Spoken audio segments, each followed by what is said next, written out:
folks, you are very welcome to Coffee at 11 with my very good friend Eoin Sheehan of Country Munch. Eoin, say hello, cheers us with your mug. How are you all? Thank you very much for having me. It's a pleasure to be here. Pleasure to have you on, Eoin. And I'm going to tell you a brief bit about Eoin, if I may, before we bring him into the chat. Eoin is ridiculously young. I said that yesterday when I was introducing today's show. Ridiculously young for a guy who's done all of what he's done. Went to college, studied everything but catering, and came out at the end of a course and decided on the day after graduation, to do his first catering gig, and has never looked back since. And he is one of the most focused guys I know in every aspect of his life, one of the nicest guys I know too.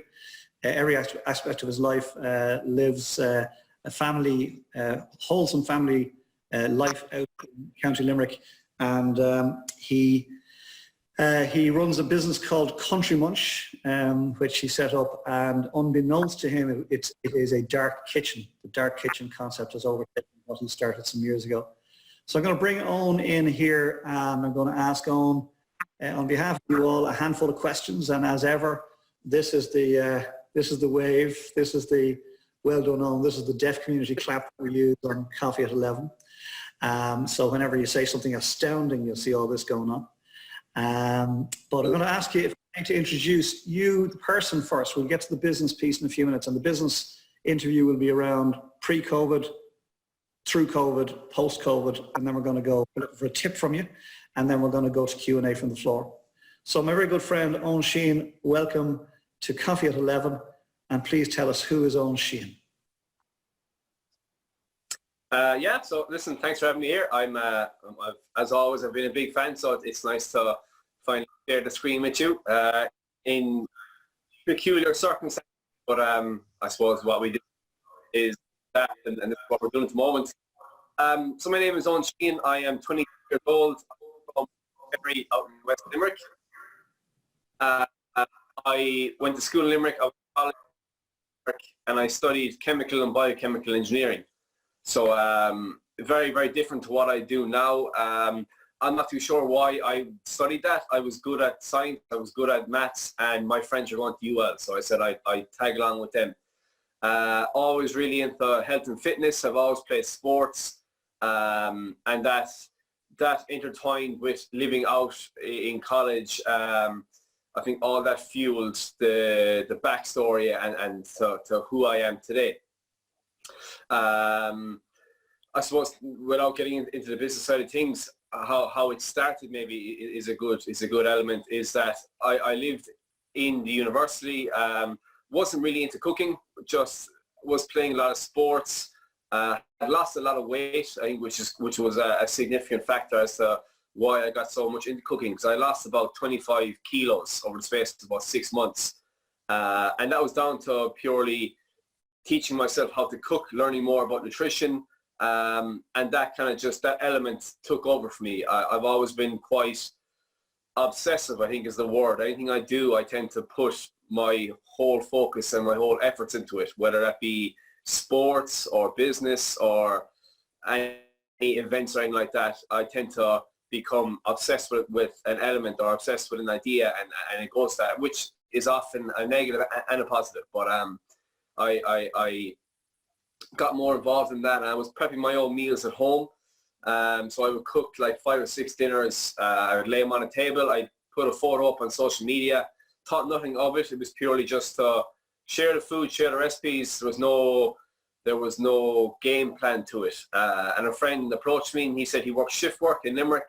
He worked 12-hour shifts, couldn't cook, and he was eating very unhealthily.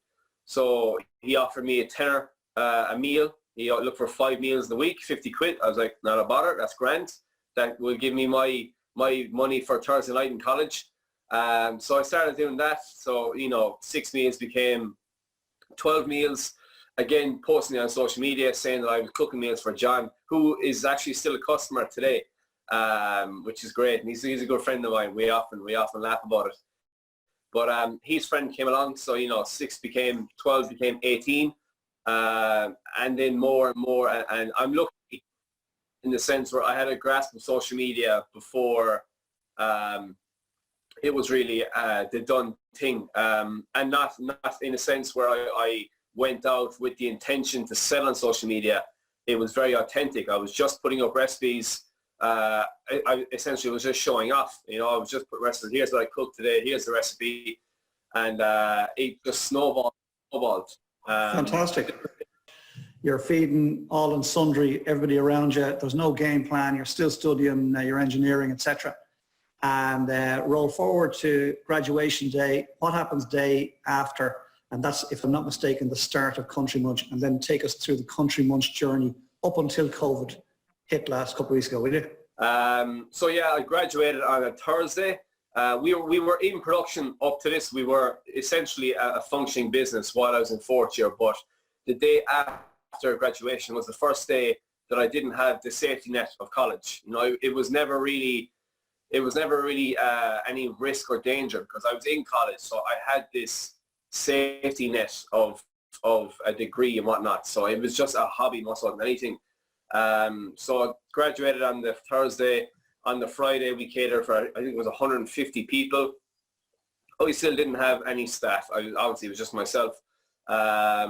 We didn't have a fully functioning kitchen yet. We were renting kitchens around Limerick in their off hours. So from there, it was the case of, do I push forward with this like that? Do I fully commit to this concept that I've started and that has proven to be working and scalable at the time? Or do I take the advised route as to get your degree, get your job? It would have been a well-paid, high-paying job, a chemical and biochemical engineer, very safe job, financially, we'll say. But I chose against that, went down the route of taking the risk, and again, just like that, very organically grew. We got to a stage where we needed our own kitchen, so we invested in a production kitchen in Ballysimon here in Limerick. We collaborated with a gym called Fit 100, so they opened a new premise. Our kitchen was next door, so it interlinked very well. We have a retail store in their reception now, and a lot of our business comes through that store, and we have collections that would come through that reception. I had made several connections purely, I say I was the king of cold emails. I would find your email and I would email you. I'm sure I emailed you, Colin, years ago. But that's what I always did. So I had a lot of connections made purely just from getting emails, getting contacts, putting my name out there. And again, I think a lot of businesses or a lot of business owners empathize with someone who's starting out. I used to ask for help from other food businesses, which typically, which I couldn't do now because they'd be competitors. But at the time, I was just this fella from Pallaskenry who was, had this crazy idea. So most people were happy to help, and they gave great advice. In retrospect, they probably shouldn't have, because now we've grown to the stage with them and surpassed them. So I'm very grateful for all the help that we got on the way.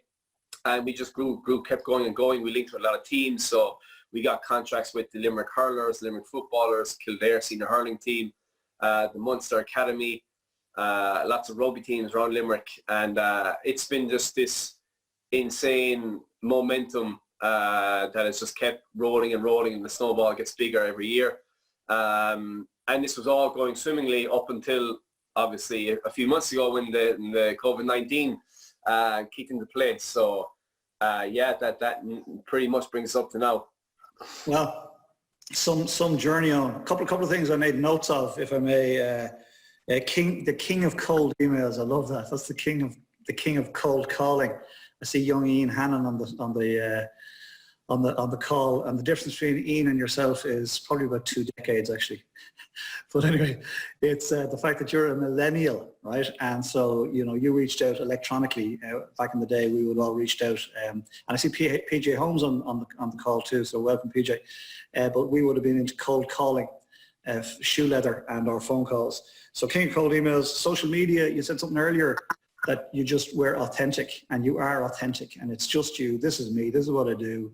We've seen you feeding cows. We've seen you calving. We've seen all sorts of stuff, as well as you cooking and having a bit of fun. You're definitely authentic. I loved the fact that when you were starting out, had no bother reaching out to people looking for help. And back in the day, they had no problem helping you, and now you're a competitor. And I know you out with the intention of becoming a competitor, you just become a competitor. Simple as. That goes back to authenticity. And the teams, I think that's fascinating, the whole teams piece. That really helped you launch. Am I right in saying that? You know, the model itself was home delivery and collection. So we would prep meals. People would either come and collect their dinners for the week, or we would deliver to their homes. And it was great, but it was, you know, we were missing that link of a big impact of volume to tip over the kitchen. So, you know, again, it was very, you know, I either got teams because I played with those players or I knew those players. A lot of them were customers irregardless. So it was word of mouth where it got back to management where players were already eating the food. So it made sense to bring us in. So that's great to hear, because a satisfied customer will always bring other satisfied customers. And in your case, your satisfied customers were part of your network, young, fit people who are into health on the inside and outside, and they networked your way into volume. And you and I have had this conversation over the years. It's all about volume. So it's going swimmingly, right? All of a sudden, COVID hits. Tell us what it's been like since COVID hit, please. It's been a roller coaster, we'll say. Surreal at the start. I didn't, you know, given our model, I thought we might be okay. We're a home delivery. One of our aspects was home delivery, we'll say. It wasn't purely home delivery. So it was never a case where it was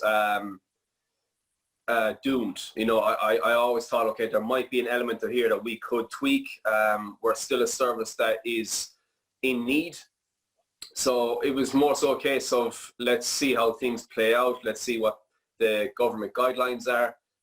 Obviously, with the closure of the colleges, the gyms, the GEA has stopped. You know, 80% of our revenue was pulled. So there was a few days of, okay, we really need to look at this, and this could be an issue.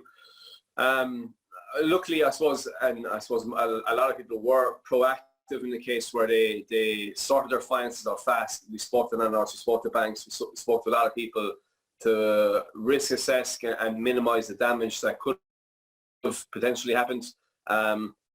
We rejigged our model in the case where it was purely home delivery, and as the government guidelines have progressed, we've again had to constantly rejig that to social distancing measures, obviously stringent cleaning measures in the kitchen with you know, staff making sure everyone is in full health. And if ever there is a thought that it might be unsafe to do so, I will pull the plug. You know, this purely isn't the case where we're doing this to stay open and to keep generating money. At the moment, we still are an essential service. We're delivering meals to people who are at home, a lot of people who feed their parents, people who can't get to shops in the county of Limerick, in East and West Limerick.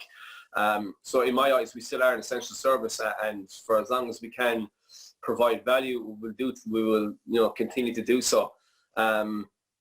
So a lot of the business has slowed down. We're lucky. We're very lucky. We have very cooperative landlords and banks, and we've been able to minimize the damage. I myself, yeah. No, please. Sorry, I didn't mean to interrupt. You're about to say I myself. Yeah, I myself. I work in a cookery school with hook and ladder. All that is stopped. I do a lot of corporate demos around the country, doing cooking demonstrations in workplaces. All of that has stopped. So about 7 or 8 events that were lined up have all been cancelled. I work on the TV in the 6 o'clock show, which will be every second week. I'm up in Dublin. That has changed now, where it's done like this via Skype. So last week I Skyped into the studio and I did my cooking segment live from my own home kitchen here. So there was a huge cleanup done. Everyone was kicked out of the house. The dogs were banished. But again, it's another example of, okay, this is an element that we're doing. How can we rejig this to keep this going, to keep the momentum going, and just change with the times. So it's been a bizarre few weeks. I think every morning or every week, especially, you're just facing, okay, let's just get through the next 5 days.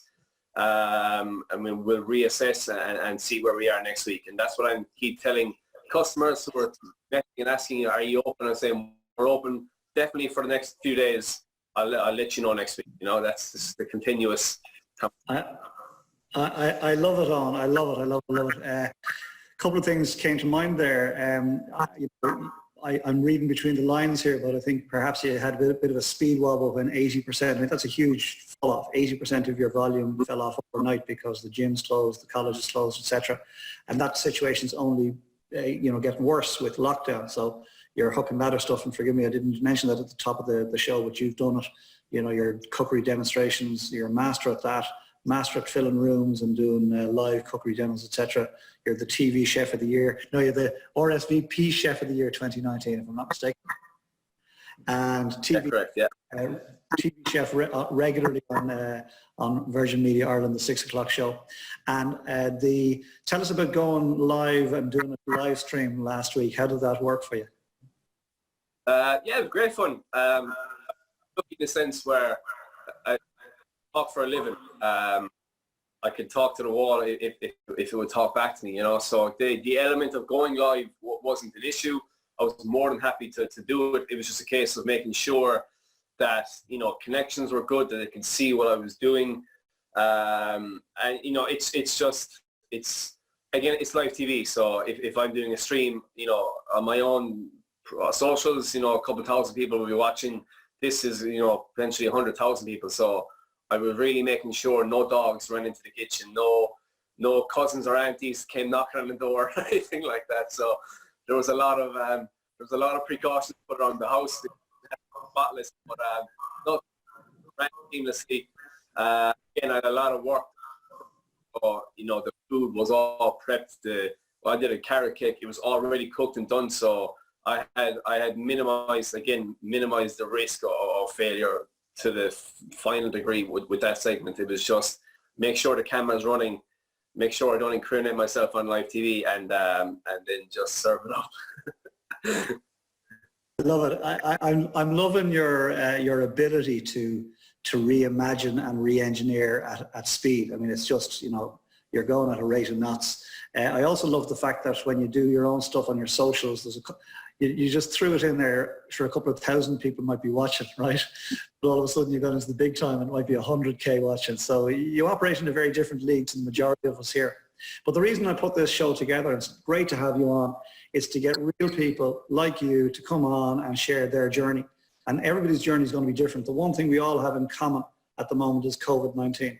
And it's affecting all of us differently. We had a couple of guys on earlier in the week, and their business is actually set to explode as a result of COVID-19. They're in the fintech sector. And then others such as yours, you know, shut down almost fully.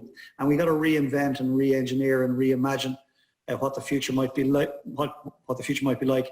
Love what you do with TV, and I love the fact that you had made sure the aunties weren't calling and the dogs weren't running in, and all those precautions. And I presume the calves weren't calving, or whatever that phrase is at the same time. So well done, Eoin Sheehan. So that we got the potted early history, young fella, you know, growing up, you went to college, studied engineering, chemical engineering, and said, you know what, I'll cook instead. I'm sure your mother was disgusted at the time, and she's dead proud now. I've met the woman. Then you took us through Country Munch, the early days, and how it grew, and it was rocking and rolling. COVID hit, 80% fall off immediately. It's gone down, down, down, down, down. Shows being cancelled, and you're reinventing. Okay, so you are where you are. You're very brave. You're going to work it out. You know that. You still got your socials going. You still got your followings. Talk to us about the brand work that you do. I think that's really interesting. Yeah, I think that's actually been one of the positives that has come out of this, is that brands prior to this were dipping their feet in social media and they were testing it. And I worked with several food brands prior to this doing recipe videos, but now everything is going to be social media, and everything is done virtually now because, you know, people can't go outside or attend these events. So there's actually been quite a big pickup in inquiries with regard to brand work and whatnot. So that's one, I suppose that's one, it's part of the web that I of the Eoin Sheehan is the brand work, and it's the working with like Hodgins Sausage in Mitchelstown. I'm an ambassador with them. I worked with Linwood's Health Foods. They're up in the Northern Ireland, worked with them last week. So there's a lot of brands getting in contact now saying, listen, we're doing more on social media. We're looking for creative content, be it recipe videos, be it tips for wellness, whatnot. And I suppose I'm lucky now where I have a decent portfolio built up where I would be one of the runners to be picked, whatnot. So even though the brick and mortar per se, the dark kitchen brick and mortar is gone down a bit, the social media and the avenues and that have increased. So there is give and take on both. And again, I suppose myself, that would have been my strengths, and that essentially is what built Country Munch, was the social media activity and the videos, and creating a brand that is authentic and people can relate to. And I attribute majority of the success of Country Munch to the brand of Eoin Sheehan and everything that was built in that. So I don't see that brand being affected much by COVID, apart from the live events, whatnot. I see it as it's a huge, great opportunity to create more content, continue to build the brand.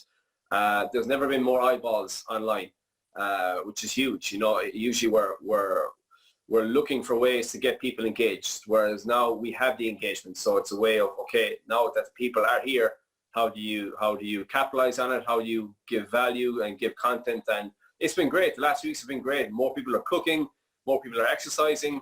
So there's been a huge peak up on socials in that regard. And there's a few exciting projects in the line now, social media wise, which is great. And I suppose that keeps positives amidst all of the madness, is that there's still projects running, there's still interest. And it's that side of things I love. I think the creative side of marketing and the social media are my strengths.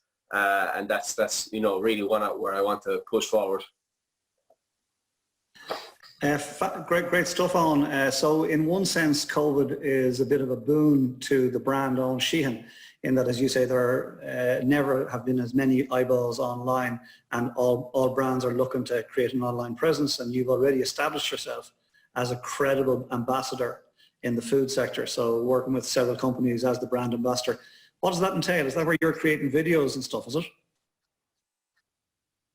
Yeah, so it depends on the company, but in the past it has been where people reach out.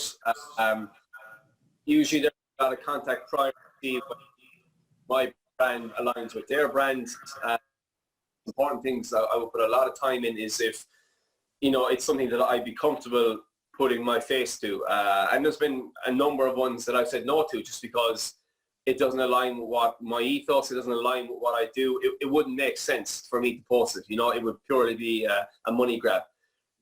So it's a case of, making sure that their morals match my morals, and then it might be, they have products, I would create 5 or 6 recipes using their products. I'll film them, give it to them, they put it on their social medias, so they're giving out recipes, they're giving out content, they're in line marketing their products. And then, I'm the one portraying that, and creating that. Great stuff, on. I saw one which just I loved, and at the time I thought it might have been a bit risky, and you might post the picture for us. It was Edward's sausage hands with Hodgins sausages, and it was just classic. Basically, Eoin used sausages, all these dangling sausages as his fingers, right? And but he was doing it as a bit of crack. But Hodgins themselves used it because it's, again, you being authentic. You're having a bit of crack while you're filming, and they put it out as just what's the word I'm looking for? Just a social piece. But it's Eoin Sheehan being Eoin Sheehan. Happy days. So look, we wish you every success with all of that. So that brings us neatly to what do you think is going to happen when the veil lifts, on? Yeah, I'm optimistic that things will go back to somewhat the way they were. I think it will take time. I'm under no illusions that this is going to be fixed within a few weeks. I think even when the restrictions are lifted, people will be cautious. Social interaction will take a while to increase again, but I do think we live in a great society and a great country where Irish businesses are really supported and pushed, especially small businesses. There's a really big emphasis put on that, especially now on social media. There's a lot of support small businesses, whatnot, and support local, support Irish. So I'd be confident that when the time is right and everything does go back to somewhat normal, that hopefully there will be a push to support your local shops and support your local businesses and try and, you know, put some money back in the economy. I do think this will be a good learning curve for a lot of businesses down the line. I think a lot of people will have touched more on social media and hopefully they'll have seen a bigger impact. So I'd like to see a positive in the sense that people will have realized a larger market beyond their brick and mortar. Like a lot of restaurants, for example, have had to go to delivery only. And it seems to be going quite well. So I would think that a lot of restaurants would keep that element afterwards. And oftentimes these readjustments and these remodels that businesses have to do may stay after all of this, and it may be a valuable asset that the business can have. Do you know what? You've got wisdom beyond your years, young Eoin Sheehan. You're ridiculously young for a guy who's got all this stuff going on, and you've got a picture of the world in your head that I think is fascinating. I see Ian Hannon says, I'm a millennial on the inside. I like that, Ian. Nice one. And then Valerie O'Connor has said, great story, Owen. We were talking about Valerie as well. Owen, we touched on the dark kitchen. We touched on the dark kitchen concept. Explain to our listeners and our viewers what the dark kitchen is and how you expect Country Munch can benefit into the future. A dark kitchen is essentially, it is, the best way to describe this is a brand is created, food brand is created and is put on the market for delivery only. So for example, Country Munch is available in Limerick City. It's available on all of the delivery apps. Yet our kitchen is not in the city, it's in the outskirts, it's in, I suppose, dark kitchens are usually kitchens that are put in lower rent areas of a city, but they're run purely through delivery services, so you can accommodate for the high street locations then. So it's a case where you have a restaurant. I always say, I have a restaurant, I have no seats, and that's essentially what it is. The restaurant is there, it's producing, but it's run purely through third-party delivery apps, so Uber Eats, Deliveroo, Just Eat, and we can compete with the other restaurants that are on high street, but do so from our kitchen 2 kilometers away in the outskirts. That's a really good description of what a dark kitchen is. For those of you that don't know, it's a phenomenon that's just exploding out there. It's basically all to do with this online piece. This is where the millennials eat from. This is their restaurant. And they go on here and they choose something. And dark kitchens, sometimes anecdotal. One of the guys who was a senior in Uber in the early days has stepped out, and he's raised something like $350 million to set up dark kitchens. So is this thing going to happen? I think it is. Eoin Sheehan, before we go to the floor for questions and answers, I'm sure there's loads of people dying to ask you some questions. Would you give us one tip as to what you would say to your nearest and dearest, because we're now all your nearest and dearest, what you would say to your nearest and dearest as to how to get through COVID in one piece, whatever that is for you, please?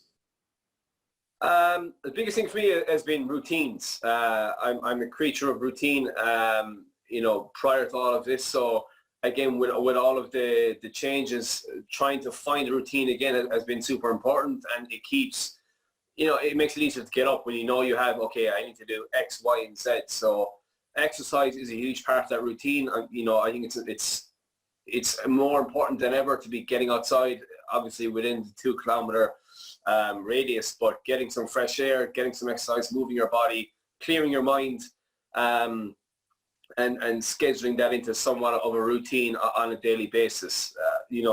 I was chatting to someone during the week, and their routine, they were essentially not working anymore. But I was saying it's still important to have routine. Your routine is get up, have breakfast, walk the dog. You might be clean the dishes, read a book. There's still some structure to the day. And that definitely, number one, it helps time pass faster. Because if you're just sitting down idle, time goes very, very slow and days become very long. And another one, and I have a tattoo on my arm. It's in Italian, but it's what consumes your mind will control your life. And I think that's as important now as ever, because this consumption of media and unfortunately, media nowadays is quite, it's dark and it causes anxiety. So, you know, what you're consuming can essentially control how you feel in your life. So be careful what you're consuming. And again, that all intertwines with, you know, being outdoors, watching your consumption, spending time with family, all that kind of stuff. So trying to be in the best positive mindset you can. And I think that will control your life in the best possible manner. What consumes your mind will control your life. That's just fantastic. So fabulous advice, routine, and be careful what we're putting in. Be careful of the whole the bad news media that's out there at this moment in time. Eoin Sheehan, a pleasure. Before we let you go, though, we're going to go and have a Q&A from the floor. So who's first up with a question for young Eoin? Princess Shelley, you're very welcome. Hey, I loved, Eoin, your looking for creative content. As we know each other already, it really gets me very excited, the whole idea of delivering exciting content. I wrote that down when you said looking for creative content, and I also made a note of your minimizing the risk of failure as well. I really liked that. So I've already got a lot from today.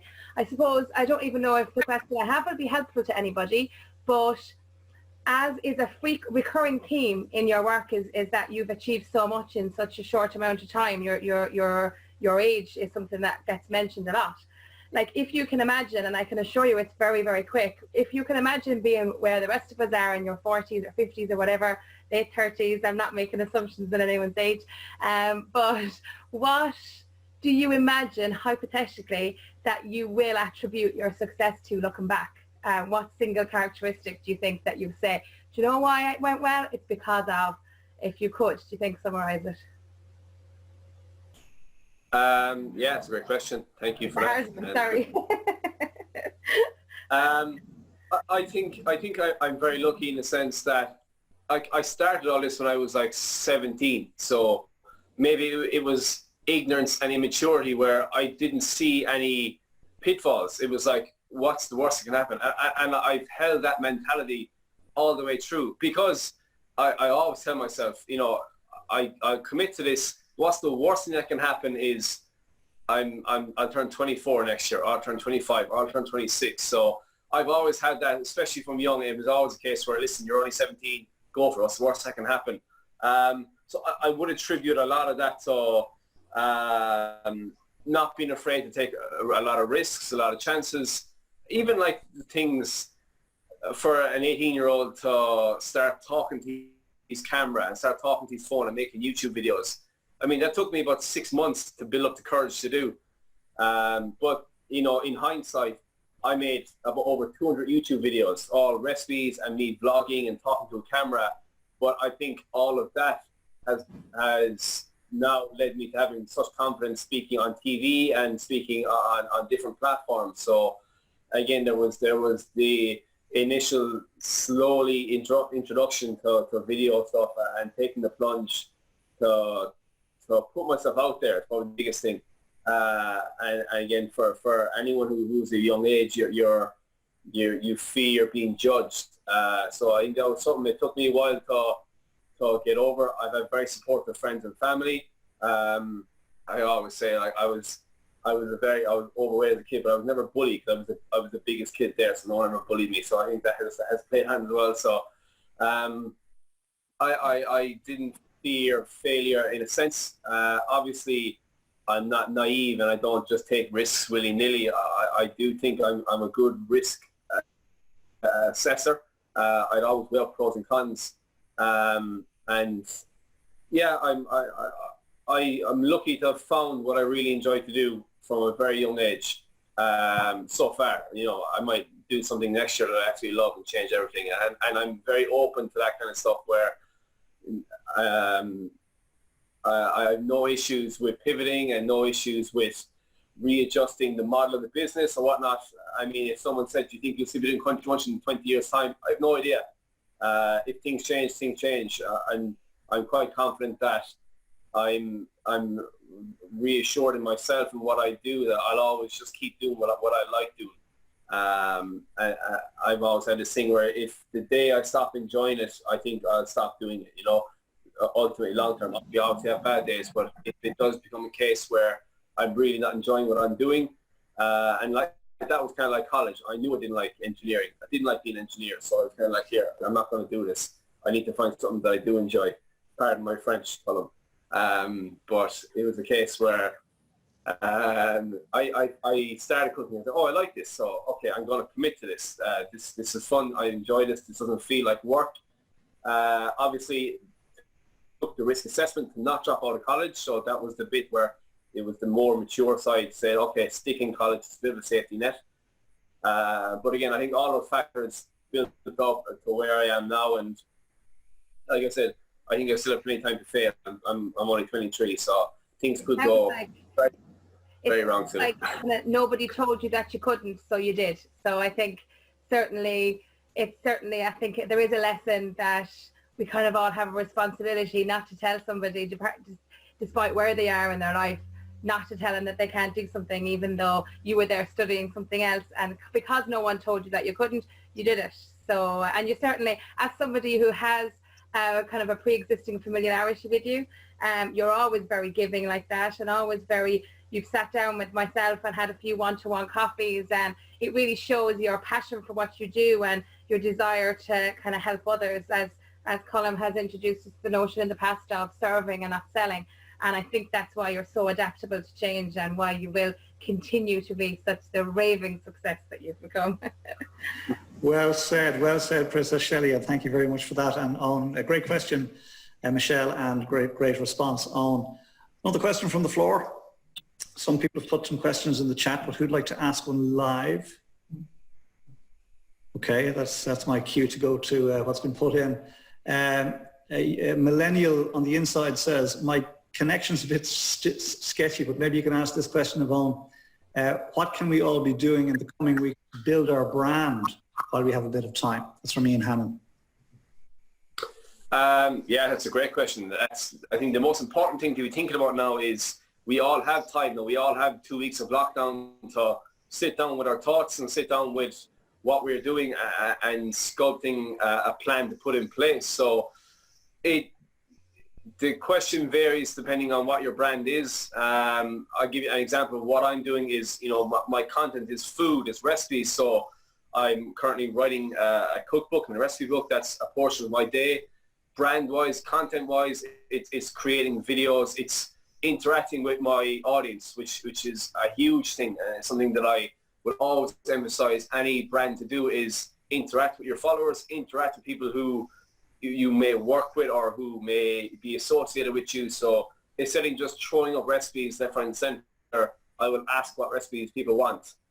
And then that way, you're getting feedback, you're getting interest. People are sharing recipes. They're saying, here, he's offering free recipes, asking this, asking that. So it's constant interaction, constant finding out what is the best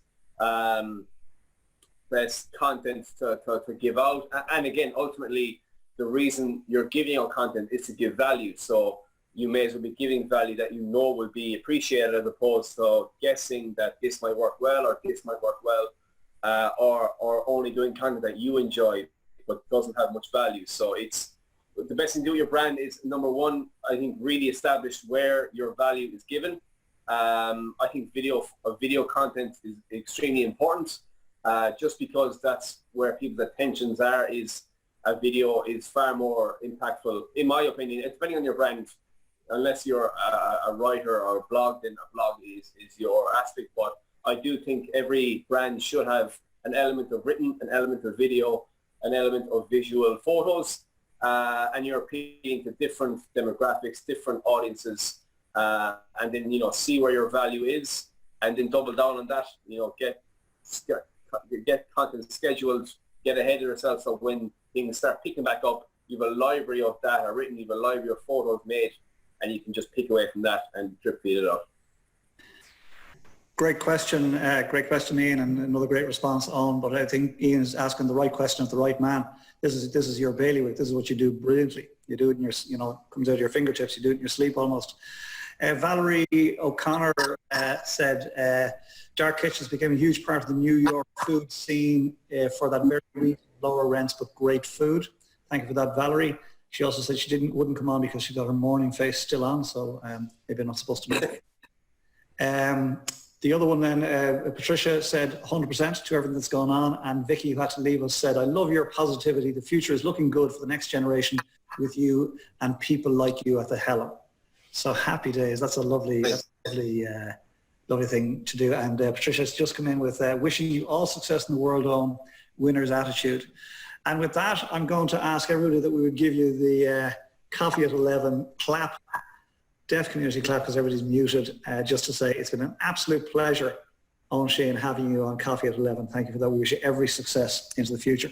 Before I let you all go, let me tell you about who's coming on tomorrow. It is Valerie O'Connor, and we trust she'll have her morning face on, or won't have her morning face, whatever it's supposed to be, tomorrow. But Valerie is another good friend of mine, also in the food game. She says, I hope so. Also in the food game, but in a very different way. An author of several books, and she's particularly interested in fermentation. So it's going to be a really interesting addition to this same broad industry, but a very different take, and another really cool individual. So Eoin Sheehan, it's been an absolute pleasure, my friend. Namaste. Stay well. Thanks, everyone. Stay safe.